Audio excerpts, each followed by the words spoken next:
Let me show you how to stop music in a very cinematic way in DaVinci Resolve.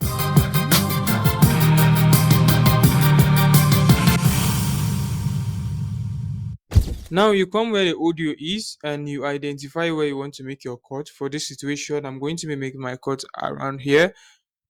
Then you're going to duplicate the audio. You disable the one on top. Then you're going to right click, create a new compound node. Then you're going to right click again and open in a new timeline. Then you're going to duplicate the audio again in the new timeline.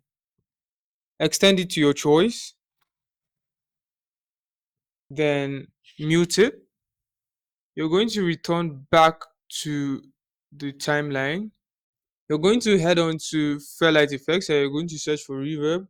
Drag it onto your audio. You're going to tighten this to around 10, the room size to around 9 to 10 thereabout. Then you're going to come to the output, dry and wet. You're going to size it up. Then the reverb time, you're going to crank it all up. Then for the delay, you can decide to leave it like this, or I like to move it a bit. Then you're going to drag your clip like this to give it that effect. So one other thing people don't show you is you can always go back and elongate this clip in case it doesn't reach where the audio ends. So there's another way. So it's not like it's static here. So you can always go back and make it longer. So when you come back here, the reverb hits even more. So another additional tip. So what I like to do to sell this effect more is I come to my audio and I turn on my equalizer and I drag it a little bit down to give it that echo. There's something about it. Yes, that's how you do it. That's how you can stop music in a cinematic way anywhere in DaVinci Resolve.